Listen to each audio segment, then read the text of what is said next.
everyone in Nigeria and the rest of the world. This is State of the Nation, and I'm Kayode Okikiolu. We begin tonight with the issue making rounds now, and that is, of course, the jail term reduction by the Court of Appeal sitting in Abuja on two former governors of Taraba and Plateau State.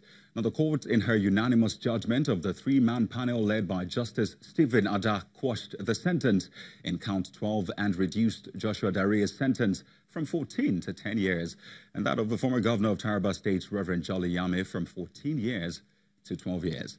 I am now being joined by two legal practitioners, Malachi Ugumadu, of course, a legal practitioner, and Liboris Oshoma, as well, a legal practitioner. Thank you for joining us on the program. Thank you for the opportunity. Thank you. Now, let's get right into it. Now, seeing this result, do you think the judicial system in Nigeria is well positioned to handle high-profile cases? I think I'll begin with you. One very beautiful thing about the judiciary is as it graduates, upstairs, like we say in law, the panel increases. At the High Court is a panel of one, and then at the Court of Appeal is a panel of three. And like they say, two good heads are better than one. And at the Supreme Court is a panel of 5 or 7, depending on the nature of the matter. And so, with that, and there are some things also at the High Court that the judge, the panel of one, might, overlook. And so, at the Court of Appeal, most especially when the matter is when the judgment is a unanimous decision, and so it means the 3 members agreed on all the issues, and so at that level, we can review, we can look at the issues, and but also most especially, it's always easy, for them looking at it. These are also judges that graduated from the High Court to the Court of Appeal. And so, and if you look at, although I've not read, into the body of the judgment, but if you look at the issues, count 12, you say, okay, you found a man not guilty on count 12. Why still sentence him on the basis of a count that you found him not guilty on? And so, it was proper also for the court to say, well, since you found the man not guilty, you also found him not guilty on this, count, and it's appropriate to, reduce that sentence. And so in that light, they are well positioned to handle, no matter how technical the matters are. And this is not the first, and it definitely won't be last. Now, the reason I ask this question is looking at the duration. I mean, 2007, 2008, up till this moment, 2018. I mean, a particular judgment was given about 5-6 months ago, and 5 months after, we have something a bit different, which is why I'm asking, it took that long. I'll take you up on this now. Do you think we're well positioned to handle such cases? Well, there's a presumption in your question that suggests that it would have been different if people of lesser political exposures were involved in this whole matter. But I think, like my colleague did say, the facts are clear. I personally was at the Court of Appeal today of the Lagos Division, and I haven't had the privilege of looking at the entire reasoning of the court. But from the much we have gathered, it stands to reason that if there were very clear, apparent grounds to vacate the position of the lower court, pursuant to a determination of an appellant, in this case, both Dariye and Yame, the court will be within the remit, the powers of the court, to review the case as it was, and then come to one conclusion or the other. And they've given some very credible reasons. I mean, one of which is that that particular count 12, you did not find him guilty.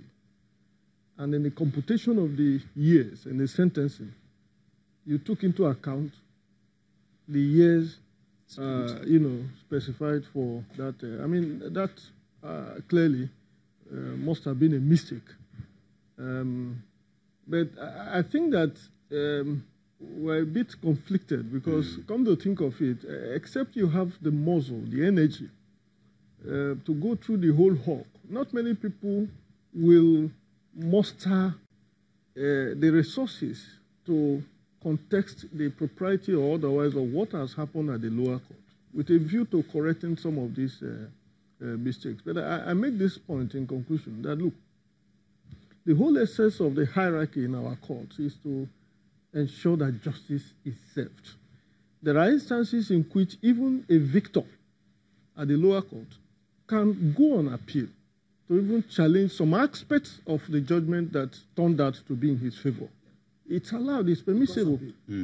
That is what we call cross-appeal in the appellate practice. So, well, in one breath, you are there wondering, as we are bound to, if it was a poor man, would you have effectively mustered the energy after conviction to go this far? But in another breath, you could see that all of these help to develop the jurisdiction, this time around criminal jurisprudence, in such a way that at the end of the day, we begin to have very robust precedents, which we usually as lawyers rely on to develop our law and ensure that justice is better served. I'm glad you brought up the issue of justice being better served. We understand that we're in a new judicial year, 2018-2019. Now, let's look forward. There's a possibility that some of these cases will come up again. Yeah. I mean, let's be fair enough. So moving forward, how can we ensure that these cases are handled well and timely? As I speak to you now, this is one of the fastest cases at the Court of Appeal. Fastest? Yes. Yes, judgment was given at the lower court about a few months ago. Yeah. You see one problem we have in this jurisdiction. We say the windmill of justice grinds slowly but surely, but we also forget that justice delayed is justice denied. I agree with you that most of the cases at the lower court are bogged down with necessary adjournment procedures and the rest. But you also need to take into cognizance the fact that some of these courts also are overwhelmed with cases. And that's why year in, year out, you see a review. Currently, we're even battling with review in Lagos, state judiciary, with the NBA on issues that borders on adjournment. Lawyers having to pay, for adjourning matters. These are steps taken by, stakeholders in the sector to ensure that, the windmill of justice grinds faster. But you also find out that, take for example, as a judge, most of these jurisdictions are overbogged with so many cases. Alternative dispute resolutions were introduced to ensure that also, most of these cases don't even go to court. In the first place. To ensure that you find alternative way of resolving them. But as I speak to you, just the same way you have all the problems in other sectors, judiciary also is bogged down with these same heavy loads. A situation where yesterday, was it day before yesterday, at about 5 p.m., I was still in court, and there was no light, and I asked myself, how is this judge coping? It happens, and so when you look at your cost list in a day, you have about 30 cases to handle in a day. How many trials are you going to handle? And so that's why I am telling you that this matter is one of the fastest. There are so many matters at the Court of Appeal also that have been there for 3, 4, 5 years. I had a matter at the Court of Appeal, Lagos Division. The last time it came up was in May. The next adjournment was December. As I speak to you now, the CJN said recently, the Supreme Court do not have dates to give again in 2020. In 2019, they're already giving dates for 2020, 2021. So the calendar is full. Calendar is full. And so we need to look for ways of ensuring that we decentralize, these courts. A situation where, take for example, population of approximate population of Lagos, 20 million.